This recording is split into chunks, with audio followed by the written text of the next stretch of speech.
Hello and welcome to the Game Theory Podcast. I'm your host, Sam Vecenie. Today we're going to talk about a fixed All-Star game, maybe rejuvenated All-Star game.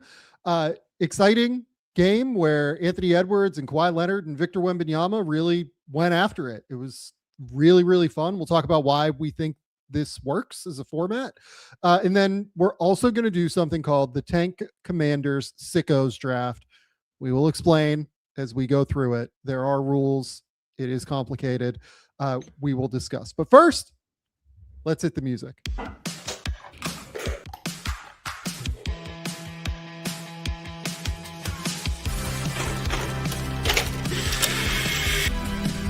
do have a timeout. Decide not to use it. Way downtown. Bang! Bang! What is this going to be?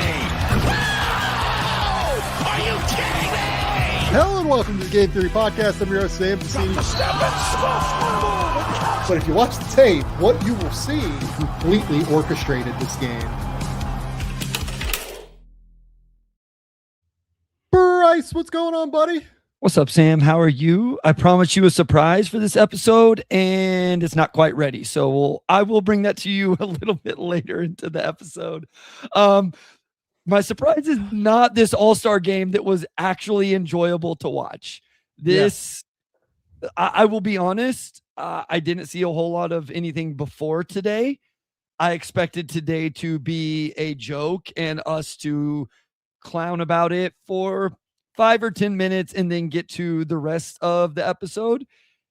And then all of a sudden I was like, oh, is this good? Am I just trying to make this good? Am I bored today? Am I just missing basketball? Why am I entertained? And 3 of the 4 quarters were really fun. So we'll talk about that, and we'll talk about why in a second here. Before we do that, we're going to shout out the Substack, GameTheorySamV.substack.com. GameTheorySamV.substack.com. Go hit the subscribe button over there. It is the best place to get breakdowns, to get draft analysis, to get breakdowns of NBA players as well. I just did Carter Bryant. A ton of you guys subscribed to do the see the Carter Bryant video, so we appreciate you guys immensely for coming to join us and rock with us over there. It is, this week we will have Darius Acuff, we will have Michael Brown, we will have Thomas Houck, we will have who's the other? I think I'm going to do Alan Graves against Gonzaga because I'm not totally sure why people are saying that was exciting and good in regard to his game, or even just I like have it game. downloaded for this reason. I want to find out. I feel like I've been dragging my feet on Graves, and so I'm like, okay, this is the matchup I'm going to go watch. We also have a huge matchup tomorrow between Iowa State and Houston. I plan on breaking down somebody from that game. We'll see who.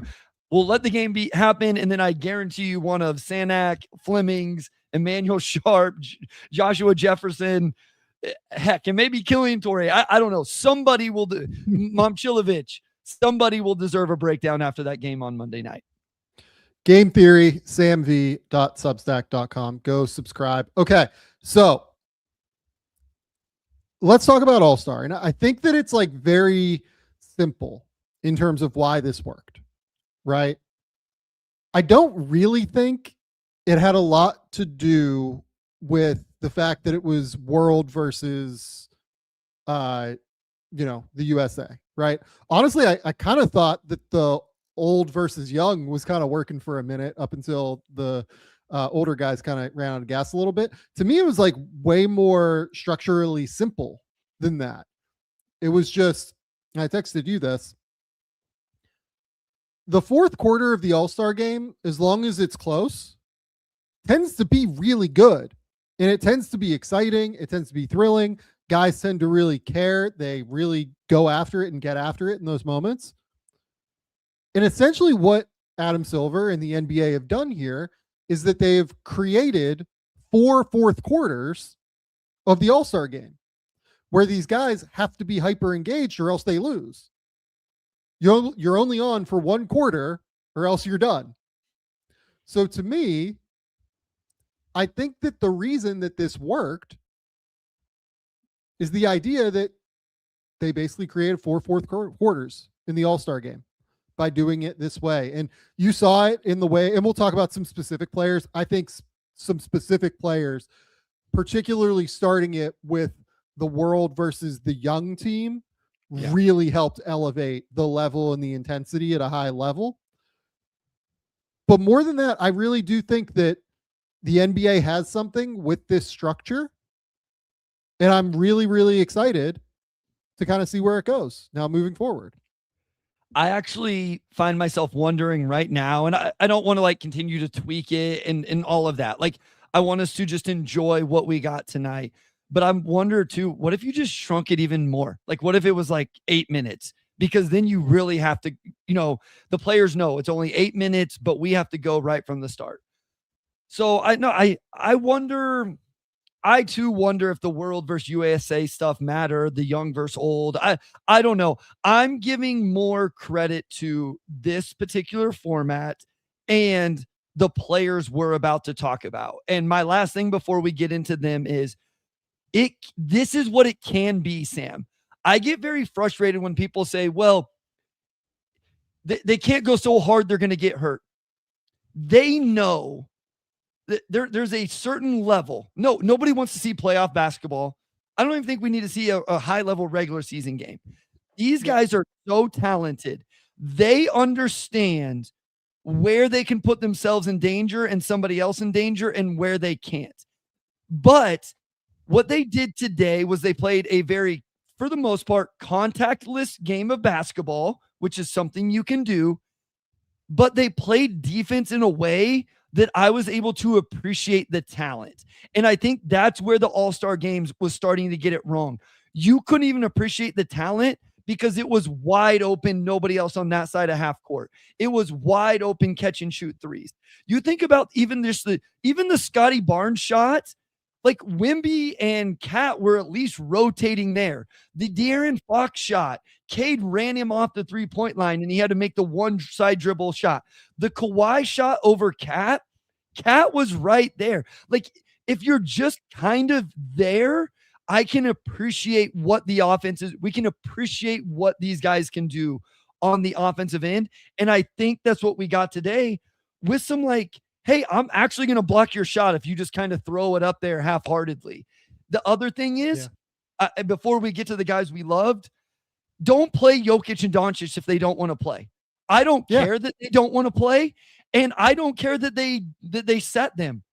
Do your 4 minutes of whatever. Good. Here's what you need to do. Have a yes or no card to every single player. Are you in or are you out? If they're out, play them for 3 minutes, sit them down, and I don't care that those two didn't play. Could care less. But the game was better for it because we know how they were going to approach it. 100% right. I don't really have a problem with Jokic and Luka not really caring. It is what it is. Like, would I love to see them give a shit? I would, honestly, but I don't care. Like, it's fine. It's fine if they don't want to be there, because you know who was there showing up? Wemby was there. Wemby came out and really cared, and he elevated this thing from the jump in a real way. Like, he is a serious-minded individual, and he decided, oh no, I'm going to be here. I'm going to try and block every single shot, and I'm going to try and score on everybody that tries to guard me. That is my goal. That is my express idea of what I'm trying to accomplish. And he elevated the game. Scotty Barnes, through his effort on defense, elevated the game in a real way. Anthony Edwards, through his efforts, really elevated the game. And then, I mean, my goodness, Bryce. Kawhi dropped 31 in that quarter. He dropped 31 in that third game. That was the most unbelievable shot-making display I think I've seen from anybody this season. I know that it was not crazy hard defense, but guys were trying to stay in front of him. At the very least, he goes on that 11-0 run to get him going, and then it just went off. And he went wild. It was fantastic. I really enjoyed it. I'm glad Kawhi got that moment in front of his home crowd as well. I'm glad that they named him to the All-Star game. Adam Silver named him to the All-Star game after the coaches did not name him for some insane reason, when he's probably been one of the 5 or 6 best players in the league this year. It is. Let's go with this. it was aspirational behavior, Bryce, that he played that well. It was so good. We were due for one of those. We had held on to those for a while. Listen, Kawhi is going to be all NBA if he continues. Like he can be all NBA still in terms of games played right now. He has the ability to do so. We'll see how it plays out the rest of the way. As you mentioned, like they're going to try to win. They've won some games even post trade deadline. I don't know that anybody's coming to catch him. So my whole point here is they're going to end up in the top 10 at least of the Western Conference. And if he continues to play like this, he may not be first team all NBA because you may not be able to do that with a team that's in 10th place or 9th place. But the way he's playing, he's going to be all NBA. And the only thing I'll say is it's not the most impressive shot making I've seen all year because I watched him drop 55 on the Pistons in a regular season game where they were absolutely trying to stop him and they absolutely could not. I don't know. I had fun. It was. And, some other people reference, I know they had to like kill some time, right? There was time between games, all of that, but it wasn't, they didn't overdo it, I guess, to me. It seemed like I agree. Would flow okay. I understood that we had to take time in between games. I understood that because you had teams playing back to back. Honestly, you know what I would have wanted is more of the Tatum stuff, but with guys that were in, and I'm not like the Tatum thing was fine, but give me that with some all-stars. I that's what I would have liked. And maybe I missed some as well. Maybe there were some more of those. I thought the Tatum thing was cool. So do that for, some of these first-time all-stars or guys that maybe people don't know about or whatever. But overall, I thought 3 hours flew by for me. And that's a compliment. Like that's a positive thing. Yeah, completely agree. 100% agree. Like I know the fourth quarter and the championship, quote unquote, was not great, but at the end of the day, to me, like seeing nuclear hot Kawhi Leonard go crazy versus, pissed off Wemby just going nuts in that game was worth the price. Like it was worth the price of admission for people there. It was worth me spending my time on it. Like I went into this assuming, Bryce, it was a hell of a golf weekend. It was a hell of a golf weekend. I saw your tweet and I had no idea what you were talking about. We had Anthony Kim win in Adelaide, completing one of the most unbelievable comebacks. Anthony Kim basically like stopped playing golf for 12 years and was suffering from addiction and from injury. And, he's been back on live for 2 years now and just won a tournament, which is crazy. And then Pebble Beach on Sunday was amazing. I don't know if Randy had that on, but PGA Tour was, like PGA Tour this weekend was amazing. Morikawa won and Scheffler was amazing on Sunday. And like Pebble Beach really the weather got nuts there at the end. I was assuming that the golf was going to be better than the basketball all weekend. Like I went into this assuming I was going to do a full breakdown of like Morikawa's shot choices and things on this podcast, but I don't have to. Like I was able to really sit down and enjoy All-Star. And that's all this has to be. That's all we got to do, in my opinion. Like we just got to get to a point where these dudes play. And shout out to like Jalen Duren, I thought played hard. Yeah. Like he was really aggressive on the glass. I thought Cade played hard as well. I thought that, like genuinely, like those guys were like in passing lanes, like trying to play denial on guys defensively. Like that was really good. Like I think that most of the younger dudes cared, and that gives me real hope that as these guys continue to like mature and age and everything, that we should continue to have this moving forward. So I thought it was good. I genuinely thought it was really good.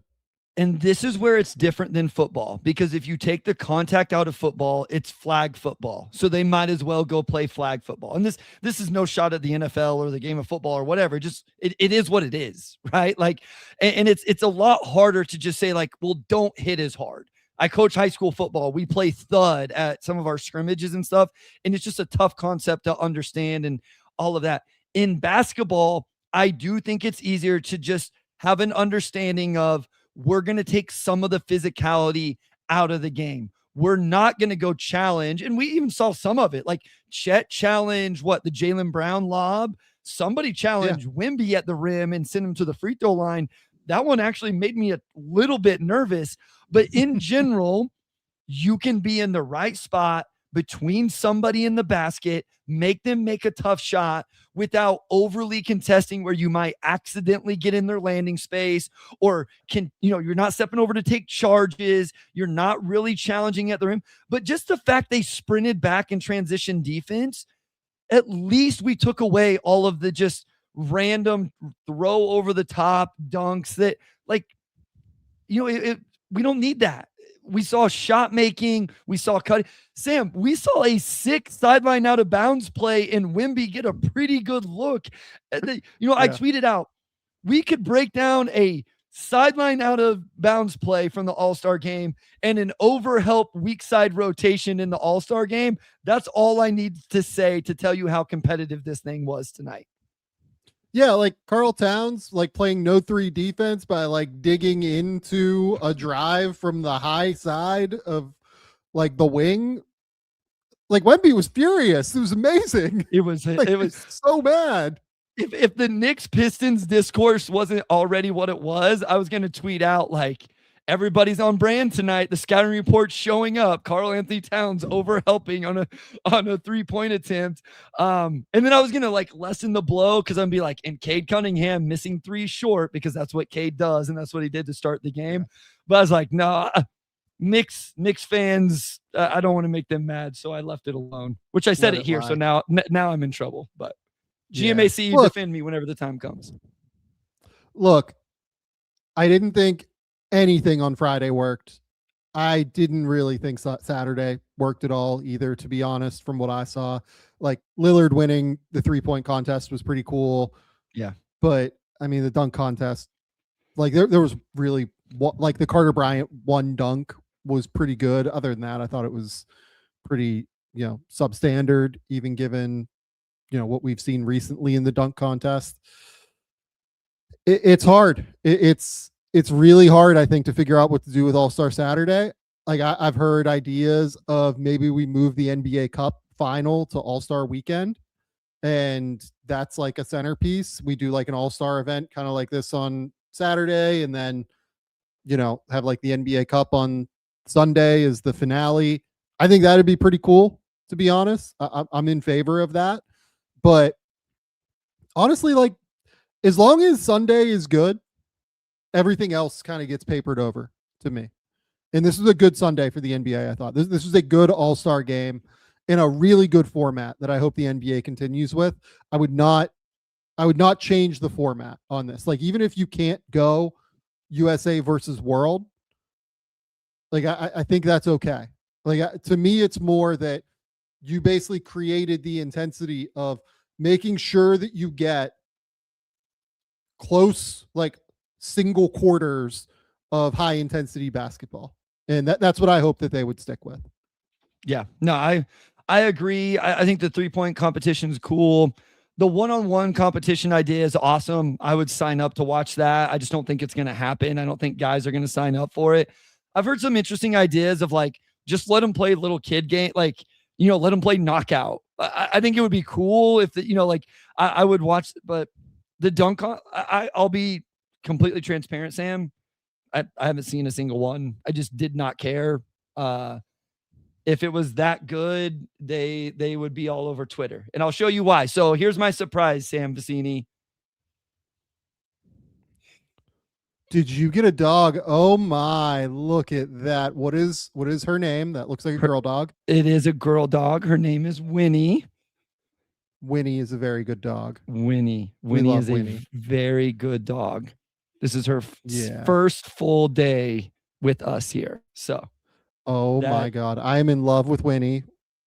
Is Winnie a puppy? Winnie is a puppy. She is only 12 weeks old. Look at that. What a good dog. This is partially why I missed Saturday. Randy and I had to drive all the way to Denver to get Winnie yesterday and bring her home. And she was listen, Sam, she cried and whimpered for the first 5 minutes of a 4-hour drive home. And I was about to lose my mind because I'm like, I can't listen to this for 4 hours. And then Randy got all the toys out. She was incredible the rest of the way. She's been good. Were the kids with you or no, just you two? Yeah. Just us two. Like, it was like, no way the kids are going to be part of this and they're going to be asking for her and all of that. So it's going to be a mess. Yes. Okay. So before we get into the next portion of the show, we got to shout out some of our friends over here at the Game Theory Podcast. We're going to shout out new sponsor of the show, Quince. A well-built wardrobe is about pieces that work together and hold up over time. That's what Quince does best.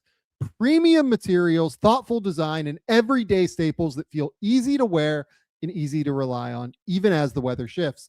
Quince has the everyday essentials I love with quality that lasts, organic cotton sweaters, polos for every occasion, lighter jackets that keep you warm in the changing seasons. The list goes on and on. Quince works directly with top factories and cuts out the middleman so that you're not paying for brand markup. You're just getting quality clothing. Everything is built to hold up to daily wear and still look good season after season. Plus, they only partner with factories that meet rigorous standards for craftsmanship and ethical production. Look, I do need a coat here in Melbourne. It gets a little cold, and I picked up a wool coat from Quince, and it is so nice. It is so comfortable. It keeps me warm. It looks good. And most importantly, I didn't have to break the bank to do it.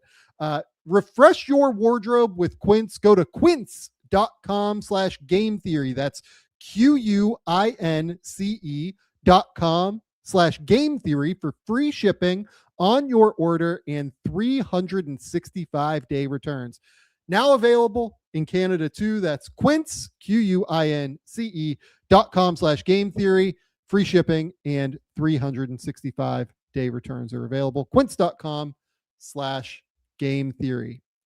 Okay, Bryce, before we get into the Tank Commanders Sickos Draft, which I will explain for everybody momentarily, I do want to talk about just like some of the ideas that people threw out for tanking. So we got a lot of comments, we got a lot of emails, we got things like that. I want to shout out just like a couple of ideas that we got, right? So Kevin Meyer in the YouTube comments earlier today, he came up with a 3 strikes and you're out solution. So basically, like every time you basically hit 3 games that you're tanking, and if you tank a 3rd game, you can no longer get the number 1 overall pick. If the NBA determines that you tanked a game, you no longer get the number 1 overall pick. And then I think that he went on to say, like, if you tank a 4th game, you're out for number 2. If you tank a 5th game, you're out for number 3, basically. That was an idea that we got. Any thoughts? Interesting. I think my thing would be the criteria of what constitutes a tank. You're right. Like, I think we all kind of know it when we see it, but I don't think that language works in a CBA or whatever, document it'd have to be in. This is also a bit of my worry with this one. Like, this is potentially how we get into like lawsuits and like lawsuit world potentially was my concern with this. What if a team just basically says, no, we didn't tank. Like we didn't do this. What are you talking about? So I agree with you. I think that one's hard. From Nick, best odds for number 1 pick starts with the first team out of the playoffs. So, 11, 12, 13, 14. And then you basically reverse the odds for the teams on each side of the conferences. So that was an idea, right? I think that we run into the same issue with this one that we're running into now, where it's impossible for teams to get good at that point. I also think it undermines the play-in, which people can have their own thoughts on the play-in. But correct. I mean, my thing is, if I guess it would just be 1 game, that could be somebody's argument, but that seems tricky. It seems like you just take tanking. You take win and loss manipulation, I think could get real interesting, but maybe it doesn't happen until later in the season, which ultimately that's what we're trying to do, right? We're trying to play as many competitive games as possible. So that's always been a little bit of my worry with that. Well, I understand people's idea there. From Maddie C, one thought was not only flattening the odds for lottery teams, but penalizing teams with the 5 worst records by making them pick at the end of the first round the following year. That's interesting to me. Like, what if you did it where it was you don't flatten the odds? What if you increase the odds and you give a team you give the worst team like a 30% chance to win the lottery, something like that, and then like 20, 10, on down the list. But if you end up in the bottom 5 record wise, you then drop all the way to like 16 the next year, and you can't pick higher than 16th that year. This one has been interesting to me because there's been a lot of talk about this, that you can't, you only can pick in the top 4 2 years in a row or stuff like that. I do find that one interesting. I think only after 1 year is a little bit harsh. And I don't like the idea of moving them all the way to the end of the first round. Into the lottery is less intense to me. I always kind of think of this in the context of the Pistons, right? So you get Cade Cunningham, but Cade alone wasn't ever going to be enough for Detroit. Mm-hmm. But your argument could be, well, they got Jalen Duren at 13. Oklahoma City got Jalen Williams later in the lottery. And I'm not saying those two players are the same level. That's not what but I'm a little more into this idea of maybe you just, because then that team can go ahead and try to win, right? They're not trying to lose all the way to the bottom. I don't like it for the top 5 though. I think 5 is too many teams. To me, it would be like if you get the number 1 pick, or maybe you could talk me into top 3 or something like that. I don't think the top 5. I think that's too many. Yeah. I don't. The key is like eliminating the long-term tank to me. Yes. You know what I mean? Trying to eliminate the teams that do it like year over year over year. One from Luke was, you move the luxury tax line lower for teams that underperform multiple years in a row. So basically like ducking the tax then becomes harder while missing the playoffs. And if you're bad long enough, the tax would eventually like reach the salary floor. I think that makes it way too difficult to field a team at that point. Like it just becomes like there are just owners that won't do that and will lose, unfortunately.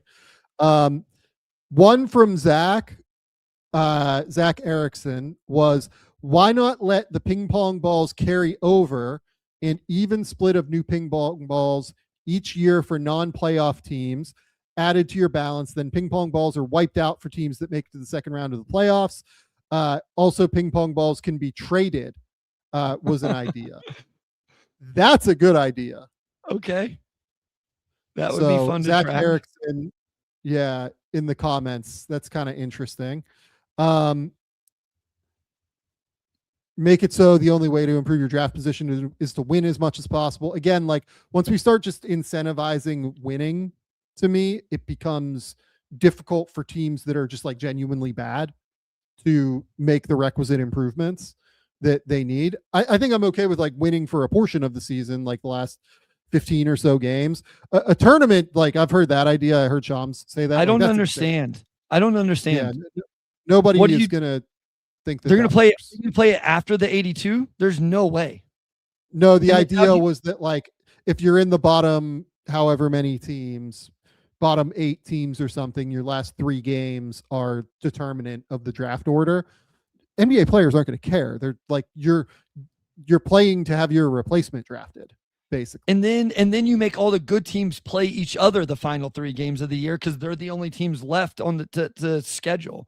I do not like this idea. I mean, the idea of it, like, okay, I guess a little bit, but I think the way you'd have to apply it, I have a hard time seeing how you end up applying it. Yeah. I No. I do still like a minimum win. And if you don't hit the minimum wins, then it counts against your lottery odds. And I'm not saying 30.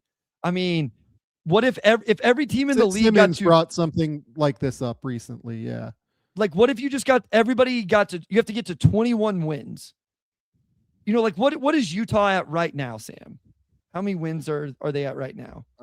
Utah is at 18 wins.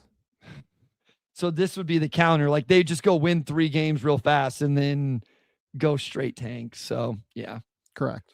Yeah. So, or they would have tanked early. They would have won the games earlier in the season, Even and then earlier, just like, and we would already be here. Made it work.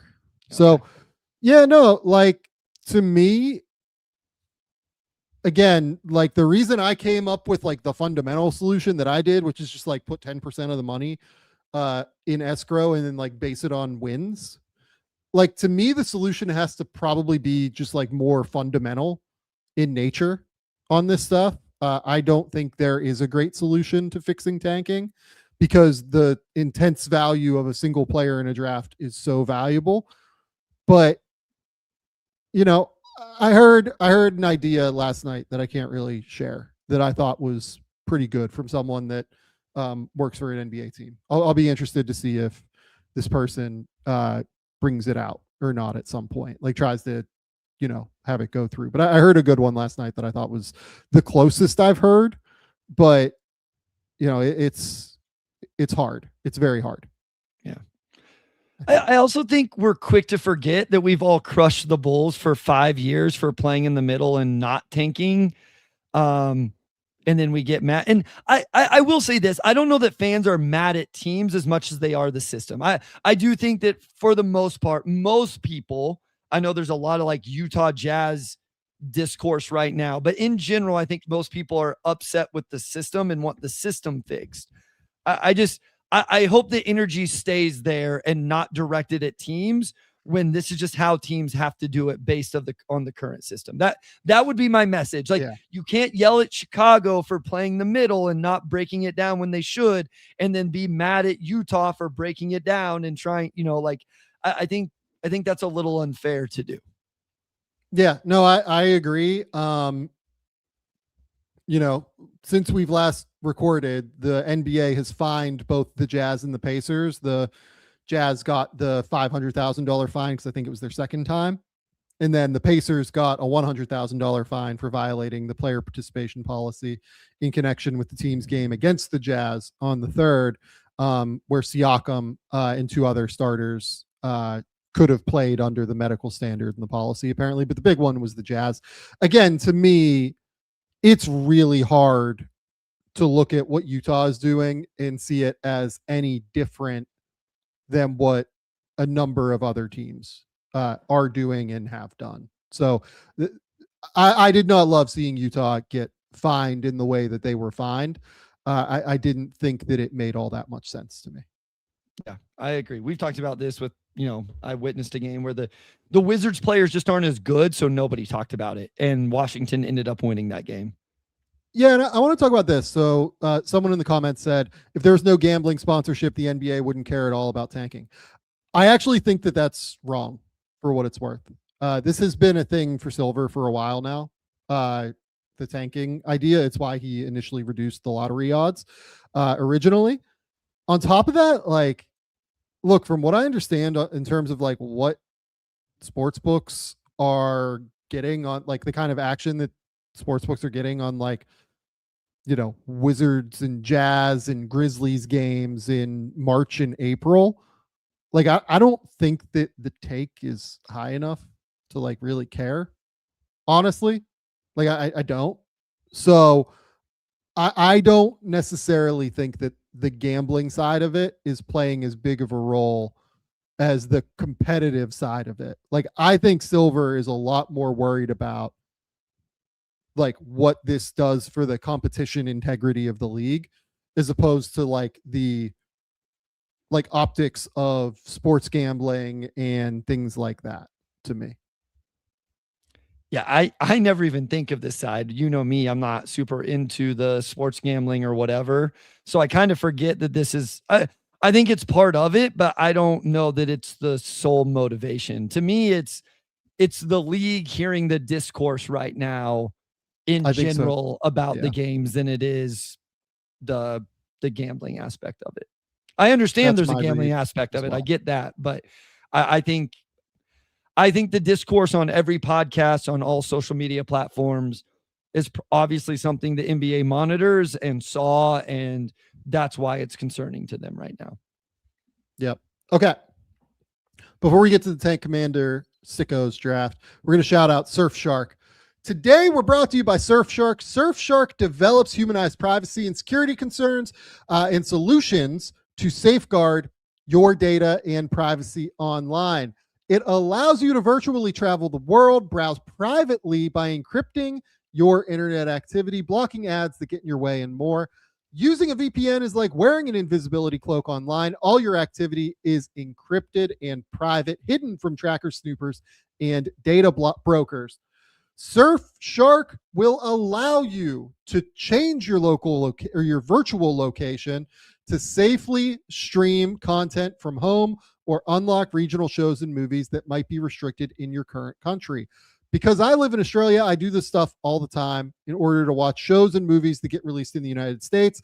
I also use the VPN to access geo-blocked content, so I never miss a game while traveling.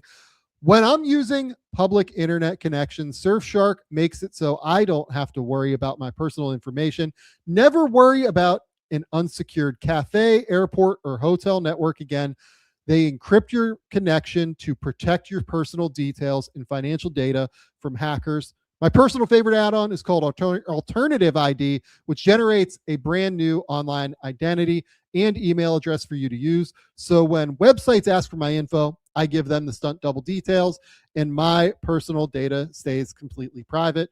You get all that alongside lightning fast VPN speeds and privacy protection for unlimited devices on a single account, giving you the complete toolkit to stream, shop, and surf securely.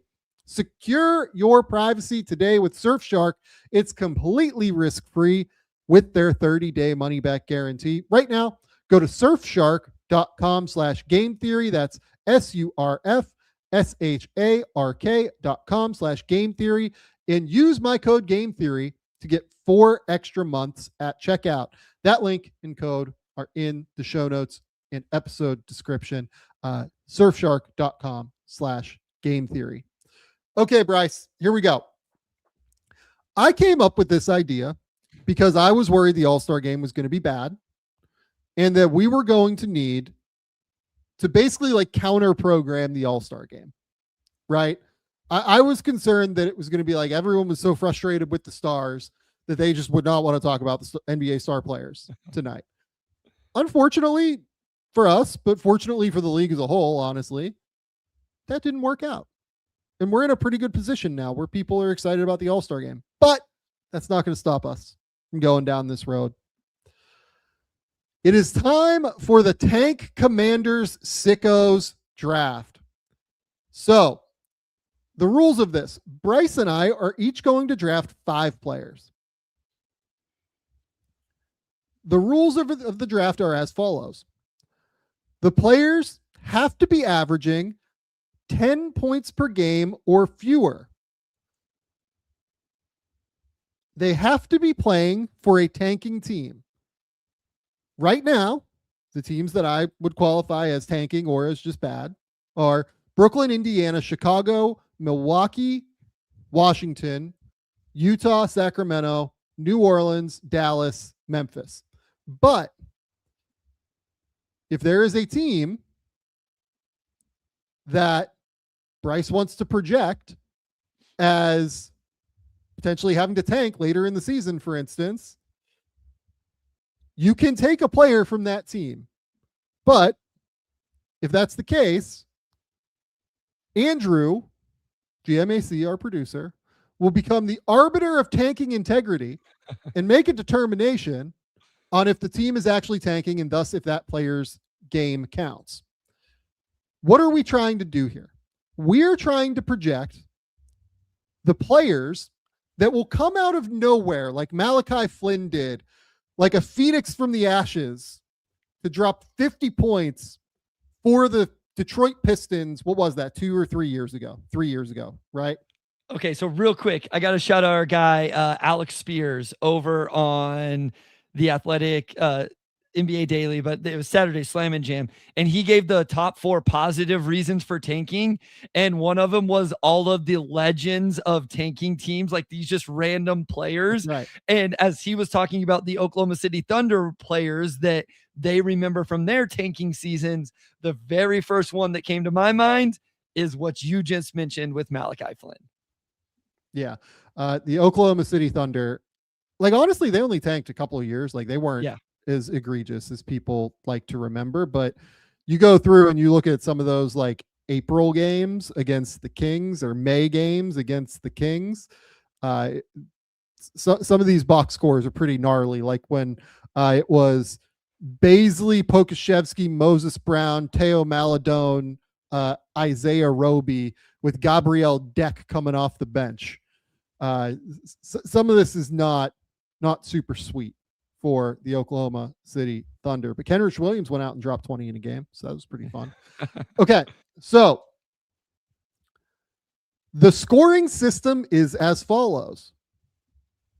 We are going for like the high end guys. Like we're not trying to predict like 20-point games. We want the explosive 30-pointers. So the scoring system is, if a player scores 30 points or more, we get 1 point. If they score 40 or more, we get 2 points. If they get 50, it's 4 points for the game. We will round up the numbers and we will have some sort of bet that we will do in this. I don't know what it'll be yet. We haven't come up with that. But basically, we're just trying to project the all-time legends that are about to come out of what is a truly legendary tanking race. Bryce, anything that you think that I missed here? No. I think the important part was the teams that are available and the players on those teams that are available. So maybe you should mention a few names that we just aren't going to talk about and why we kept the threshold at 10 points per game as opposed to something a little higher that would have got a few more obvious names that people were probably immediately thinking when you threw this out. Yeah. So I had to come up with like a number that I thought made sense in terms of everything, right? So I thought 10 was right, because if we went up to like 12 or 13 even, that would include like Bryce Sensabaugh, Cam Spencer, Yegor Demin, like Trey Johnson. Like Trey Johnson is going to score 30 in one of these games for Washington down the stretch. Like I feel pretty good about that, right? He's just too gifted and too skilled, and like he's going to get smoking hot from 3 at some point. Bryce Sensabaugh is like, I worry that Bryce Sensabaugh, if you took him at number 1, would automatically win the draft. Like Bryce is going to drop 30. He was definitely my number 1 pick until you clarified what the criteria, like I knew somewhat what the criteria was. When it got clarified, he left my list, but he was definitely my number 1 pick. Yeah. So we have eliminated all of the guys who are currently averaging double figures in scoring.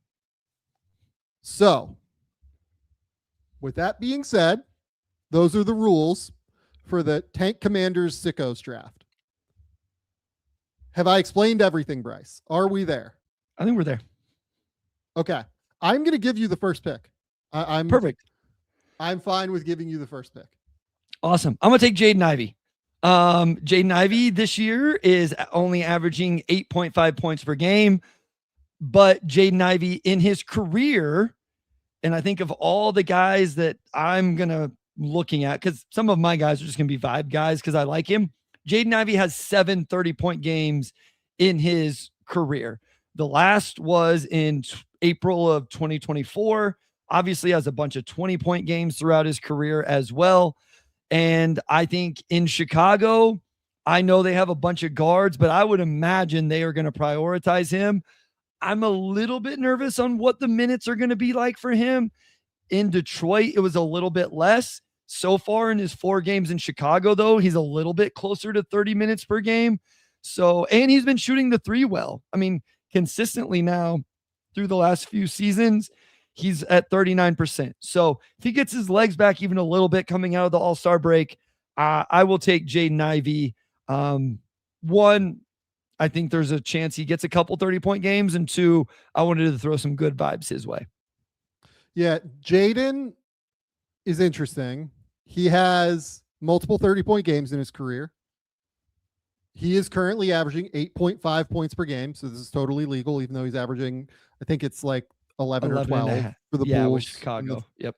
Yeah, so he's averaging 8.5 per game, so totally eligible for this.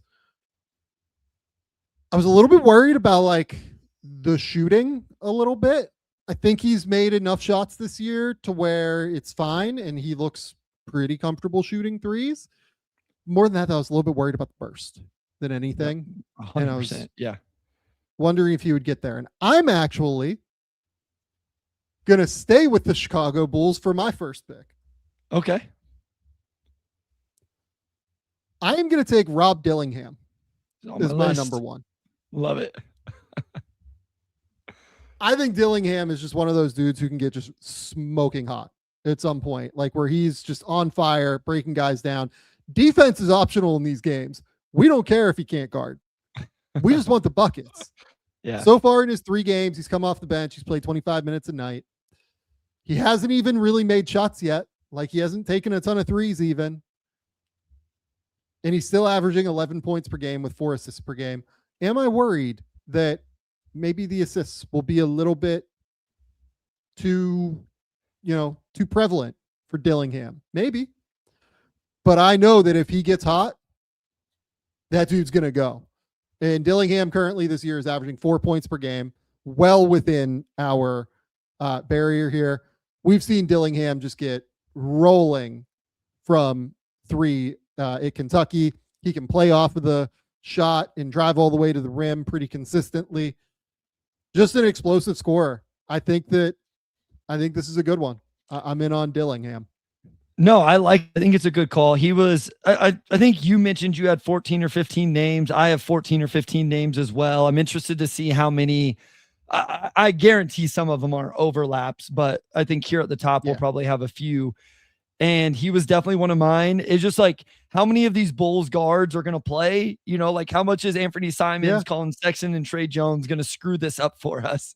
You know, but I think it's a good call with him. Yeah. Okay. You're up at number 3. I am going to take, and this is one I feel pretty strongly about as well. I'm going to take G.G. Jackson here, a guy who has scored 44 points in a game in his career, multiple 30-point games, obviously a guy that can score the basketball. And here's why I really like this. I think they're going to play GG the rest of this season. They're employing him defensively. I think he's playing the right way. In general, I like the GG Jackson minutes I've seen this year. And so I think he's going to get a lot of minutes, and I think they're going to find themselves in some games where it's like, hey, oh, there's no Spencer, there's no Jerome, there's no Coward. All right, I'm going to go crazy tonight. And I could see him having a 40 bomb and a 30 bomb here down the last 30 games. Currently averaging 9 points per game. Like you said, he's dropped 44 in a game before. I like this. I'm a little bit worried that Gigi's trying a little bit too hard on defense right now. This is honestly my worry. I need a game where they decide to, deploy somebody else on the defensive end. Meshack, that's the game where Meshack's taking the other team's best perimeter player, and GG gets to be the dude on offense. But you're not wrong here, Sam. Can we shout out Jemai Meshack real quick? Yeah. What a fun player, first and foremost, that he's just like coming in and playing crazy hard every single night. There was a game where I was watching them and he was like playing the 5. Like as an undersized 6'4" 5 man, and it just absolutely rocked. I loved it so much. Shout out Jemai Mashak. That experience has been amazing. Yes, I agree. Okay. Next up, I'm going to take Will Riley here. Okay. I think that I have gotten the top 2 players on my board. It sounds like you have gotten the top 2 players on your board at this point. And Will Riley was my 3rd player. So, yeah. So Will Riley has come close like within the last week. On February 7th, he dropped 27 on 10 for 19 from the field, had 3 rebounds, 2 assists, 3 steals, and was really good in that Brooklyn game. Also, you experienced the Will Riley experience, for lack of a better term. Yep. Very well in the game where Detroit just like completely no-showed it. And he ended up dropping 20 in 29 minutes in that game. Look, his last game before All-Star break, we won't speak about it. It was about as hideous as you can play against Cleveland. But that does not matter. We're going for the one game here. And honestly, Will Riley has been really good. Like, I just want to shout out like Will Riley outside of that one game. I've really enjoyed the Will experience to this point. He's a little bit more ready physically. No, he's definitely not ready physically. He is more ready than I expected him to be based off of like the physical deficit that he's at right now. He's just so skinny and so thin and isn't wildly long. And he's just really skilled, and he gets downhill and he drives and he's physical. If there is a game where he gets hot from 3 and just starts to roll like he did, against Sacramento a couple of weeks ago, where he dropped 4 of them, dropped 4 in that Brooklyn game as well, I think we could get Will Riley to get to 30 is where I'm at. No, I love it. Like I say, he was the next guy on my list. I think I have another Washington Wizard that I might get to at a certain point, but he was I could see him being the guy that they continue to play, right? Like, we've seen them decide, no, we're going to pull Keyshawn, we're going to pull Alex Sarr, we're going to pull Bilal Coulibaly, but we'll leave Will Riley out there and let him go to work. Yep. Okay. You're up at number 5. I'm just going straight vibes the rest of the way. I want people to understand this. So some of these picks may not make sense, but that's okay. My next pick is Jay Huff, because I think Jay Huff's going to have a game where he hits like 7 threes, and I just think he's going to go crazy. So I'm staying on my Jay Huff agenda here for the Indiana Pacers. They obviously got, Isaiah Jackson no longer there. I wonder how much we see Ivica Zubac with the Pacers here post deadline. Maybe, I don't know, maybe more than I'm thinking. The worry here is he's only playing 20 minutes a night. And so, is he going to get enough minutes? But again, if there's no Isaiah Jackson, if there is no Zubac, like, maybe we can get a few more 30-minute nights, and he's got to get hot from 3 at some point. So I'm not expecting multiple of these, but I think we could get like a single Jay Huff 30-point game. And for what it's worth, he had 29 for the Pacers just a month ago, almost exactly January. a month ago. Against a Pelicans team that just does not have much on the interior. So I did not do any schedule scouting. Maybe I should have been digging into schedules to see like what teams have certain guys left. He's dropped 23 times this year in addition to that 29 game. So I think it's very close. I think he has a shot to drop 30 at some point. Yeah. And like the vibes, like bald and bearded, it fits you. Like, it's good. It's me. Yep. I love it. He's a little more athletic than me, though. Yeah. Okay. Next for me, I am going to go between 2 names here. I'm going to go Walter Clayton next. So, new team in Memphis, a lot of guards, obviously, as well. Like, it's going to have to be a game where Cam Spencer doesn't play, maybe a game where GG isn't rolling along. But we've just seen Walter Clayton get smoldering hot in games at Florida before, where he just can't miss from 3. And I think Memphis is going to want to try him out. Like, I think he was the guy that they wanted in that deal out of the players that they acquired. And I think they're going to want to give him like a real shot. I will be fascinated to see how many minutes Ty Jerome plays, because have you looked at the EPM standings recently, Bryce? I know he's been really good. According to EPM this year, in the 6 games Ty Jerome has played, he currently has the 3rd best EPM in the league. I love which is just very funny. Like, he's been unconsciously good on offense. Like, I think they're going to have to sit Ty Jerome if they want to tank, is where I'm at. Like, they're going to have to play this real slow. Just, he's coming back from the calf injury. Just continue to play him softly. So, given that, I think that Clayton's going to get some real run, and I bet he gets hot for 1 game and like really goes. Yeah, he was definitely the Grizzlies roster is the thing that scared me off of him just a little bit, but it's a great call, and I really like Walter Clayton Jr. for what it's worth. So I definitely had him on my list. I thought I will not be surprised. It really comes down to how much they prioritize getting him some minutes, and I kind of agree with you that it seems like they will. Like, that's a guy that they would want to prioritize a little bit. I think so too. Okay, you're up with your 4th pick. I just really appreciate this player, and I like watching him play basketball. So I'm going to go to another Washington Wizard, and I'm going to select Justin Champagnie. And I think he's another one like Will Riley. I just think he's going to get to play in some of these games. Like, I think he's a guy that they will leave on the court when they take off some of these other players. He has had a 31-point game in his career.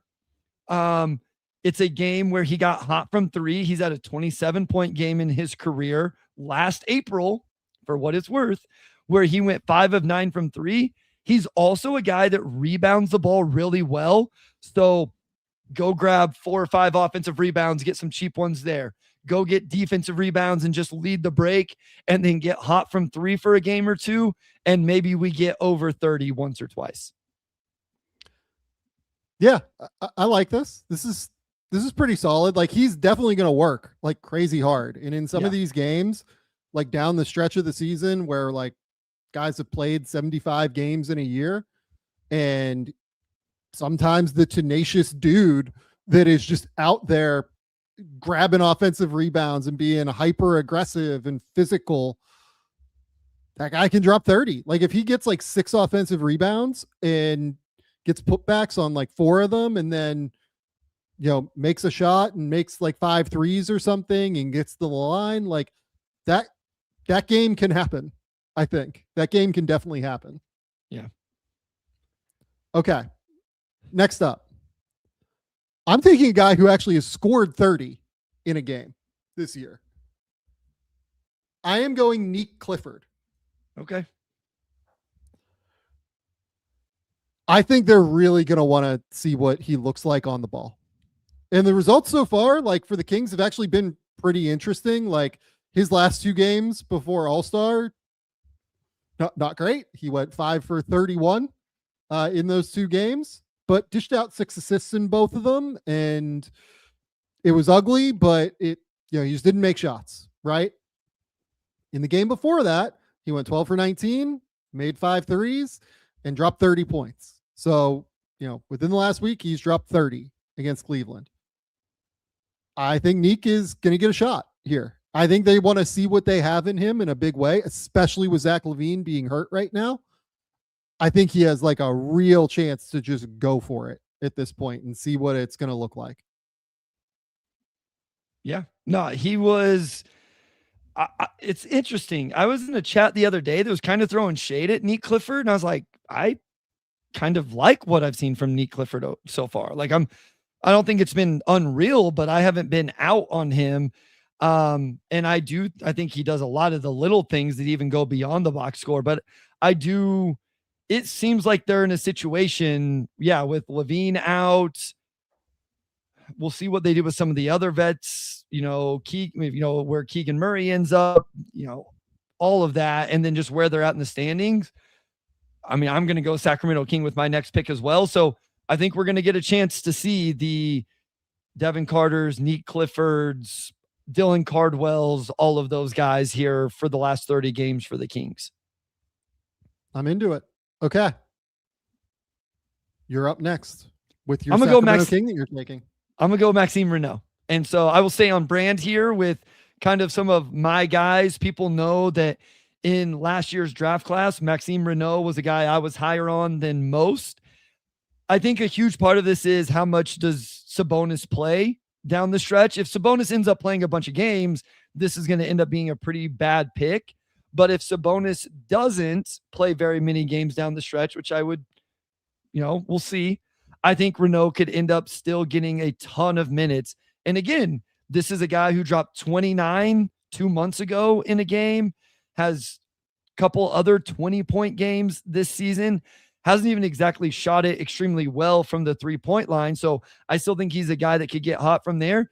And I'll just straight up say, Sam, even when I feel like Russell Westbrook tries to throw him the ball, actively is looking almost feels like it's his job to get the rookie touches and all of that. And I think Russell Westbrook will just continue to play because it seems like that's what Russ does. And so I think the veterans on the team will, one that has the ball all the time in Westbrook, look to throw it to him. And so I think he'll get his opportunities. And I would not be surprised if we get a 30-point game from him. Yeah, I wouldn't be surprised either. He is the reason that I didn't take him was Sabonis. I'm interested to see. If Sabonis plays, it's going to, Sabonis ends up playing more than half the games and cuts into the opportunity, then it's not going to end up being a very good pick. Okay. So I don't know. Do you want to go one more round? Do we want to go 6 instead of 5? Do you have anyone I like else? 5. I don't have any other names I love. I mean, we can talk through them though. So let's just go 5 and then talk through some other names on our list. Sounds good. I am going to go Quentin Jackson is my final. Okay. Yep. Sure. Quentin Jackson for Indiana. I think he's just good. I'm just going to say that. I think he's just good at basketball. He has a 25-point game this season. He has a 24-point game this season.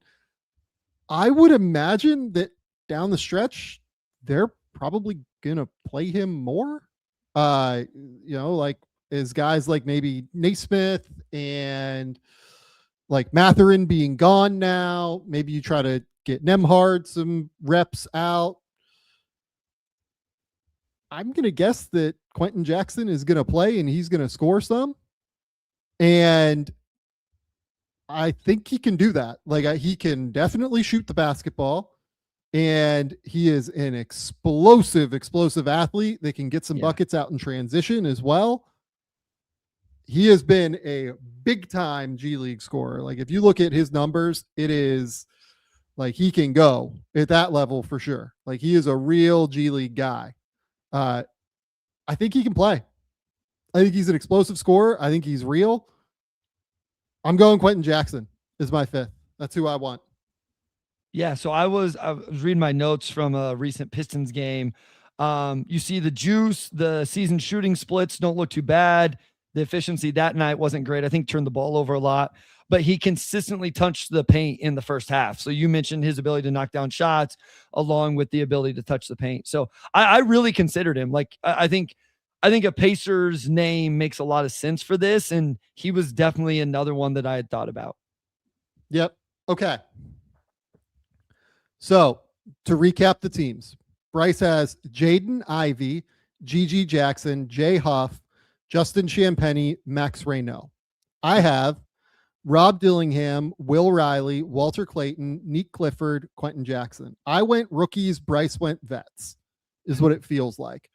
We'll see which one works. I'm interested in the strategies here. This is a wild strategic draft. So the names that didn't get taken, who was the top name on your list? So Jaden Hardy's the first name I have listed. I just couldn't decide if he was going to get the time or not, Yeah, agree. He was in my top group here for sure. Another name with the Wizards that I wasn't sure about was Sharif Cooper. Sharif is another G League guy who can really, really go. I was a little bit worried about the passing again with Sharif because he can really make decisions and make plays. But 18, 14, 8, and 11 in his last 4 games, he can get hot. If he really if he gets hot from 3 and starts feeling it, he can go. So Yeah, he was an interesting name for me where I considered it. AJ Johnson, Dallas was an interesting team, and he was the only name I could even come up with there. But yeah, it's because like a lot of their guys are averaging over 10. Yeah, this was like Brandon Williams would have been one of my first picks, but he's at 12.7. Right. Wasn't eligible. And because him and Nimhard are on the team and both young enough, I was like, not that they play the same position. I just didn't know how much AJ Johnson was going to get in Dallas. Yeah. So I agree with that. He was an interesting name. I mean, long shots were like, oh, go ahead. I was going to say Ousmane Dieng. Yeah. That was the next name. Been really fun for Milwaukee. Had 17 against Orlando in a win, had 19 against Oklahoma City in a revenge game. I don't think he really feels any animosity toward the Thunder, but 19, 11, and 6 in a game against Oklahoma City. That was really fun. What I was worried about with Ousmane is that I would bet that Giannis is going to play down the stretch. He's already kind of flagged that to Eric Name in the interview he did with The Athletic, like before the deadline, that it feels like he wants to play. So I didn't feel great about Dieng for that reason. Feels like you might get half the runway of time with Dieng. Yeah. The Pelicans were another team I struggled. The only name I even put down for them was Bryce McGowan's, because I've just seen him have big minute games for them. Yeah. And, so I wonder if he had his career highs of 23 both happened, this season with the Pelicans. Yeah. Where he got 30 plus minutes. So obviously I think, they were dealing with some injuries at that time. So I don't know what it's going to look like moving forward. Those were teams that I kind of ended up staying away from. I feel like, yep. I struggled a little bit. A couple vets, like I put Svi Mikhailuk because we just know what Utah's going to do. And Svi knows what to do when he gets in the game, and he's a guy that can get hot. So if we would have kept going, Svi Mikhailuk is a guy that he probably scores 30 points one time this year or gets really close post All-Star break. And so if I was just like, hey, maybe just one, a chance for one, he would be one. So, two Nets names, Danny Wolf and Nolan Traore. Traore has actually been pretty good recently. After what I thought was like a pretty rough start to the year, but he's been really, really good recently. Again, with Traore though, like passes kind of a little too unselfish to me, like for what I'm going for here, right? He's going to dish out, 8 assists, 7 assists in games pretty regularly down the stretch. I think I wasn't sure if he would get to 30, just honestly, because I think he's a good decision maker and doesn't really like chuck up terrible shots. He's just going to kind of make the right choices all the time and be a solid point guard. Yeah. No, they were another one where I didn't come up with any great names. Like I even considered Day'Ron Sharp here, just in a game where Claxton doesn't play and he gets to play 30 plus minutes and just destroy another team. Like when they play Chicago and Chicago has no big man to match up with him whatsoever. And he gets, I think he had a recent game where he had 10 offensive rebounds against somebody. And it's like, okay, well, if he converts 7 of those and hits a couple ball screens and, whatever, like you're flirting with it already. So he was another one where I was like, I could see him having a 30 and 15 game somewhere down the stretch here. So I definitely thought about the Wolfman howling too. Yes. He's got double figures in each of his last 4 games and has been fun. He is, I'm hoping that Danny is continuing to figure out the speed of the game. I think he kind of has to this point, but hopefully the Wolfman gets rolling here for Brooklyn. Filipowski was another name. Cody Williams was another name. Those were the guys that I really thought about, I would say. Yeah, I think I didn't have anybody else on my list other than that. Yeah, I remember where was I? I think I was in Portland last year and was at a bar with some NBA folks and we were watching Kyle Filipowski just go bonkers down the stretch in a game in April against Portland. And he did get to 30 in that game. He had 30 and 18. So I was kind of wondering, can I trust Filipowski? He has a proven track record in the tank situations. So I was hoping that maybe we could get there, but no go. Didn't go with Filipowski this time. No, I definitely thought about him though. I thought he was on my longer list. All right. So again, the rules for this. If a player scores 30, it's 1 point. If a player scores 40, it's 2 points. If a player drops 50, it's 4 points. So if somebody drops 50, if we've picked one of the guys that are going to drop 50, it should be a real bonus. Yes, for the person agreed. Pick the guy that drops 50. Yeah. And we will figure out what the bet is going to be at some point here. I'm not totally sure what the wager is yet for the Tank Commanders Sickos Draft. Okay.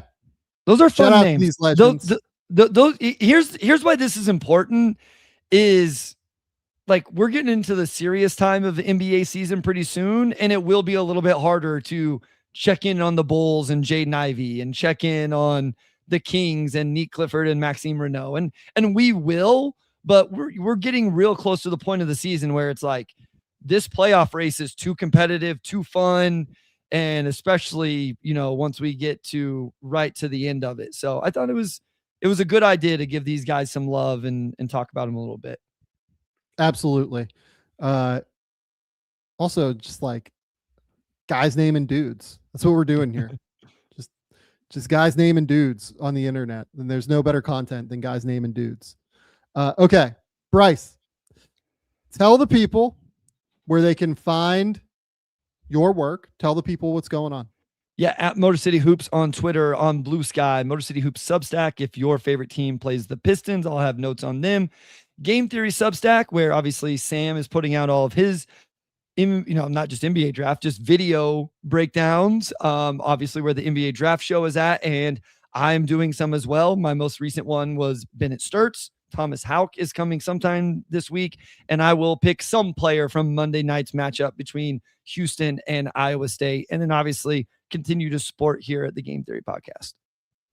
The Athletic is where you can find my written work. I will have rookie rankings up Monday, Tuesday, Wednesday, something like that. I filed them after the break happened, so not sure when that will happen. What else? Yeah, draft show will be up on Tuesday. We will have that up Tuesday morning for you guys over on the Substack. Go subscribe to the Substack, gametheorysamv.substack.com. It is the best place you can get in-depth NBA draft breakdown videos anywhere. That's just the reality of the situation. So go subscribe there. You will see these guys play in depth. We have Acuff, Michael Brown, Thomas Houck, someone from the Iowa State Houston game, Alan Graves. Like, we got a bunch of videos coming this week, in addition to getting the NBA draft show. The NBA draft show is the real thing that you get over there. So go subscribe. We will be back on, not sure yet this week, because I'm moving this week. So not totally sure what that will look like yet. We will figure that out. But I appreciate everyone for coming through. Appreciate everybody for listening. Thank you all for being here. Until next time, we'll talk soon.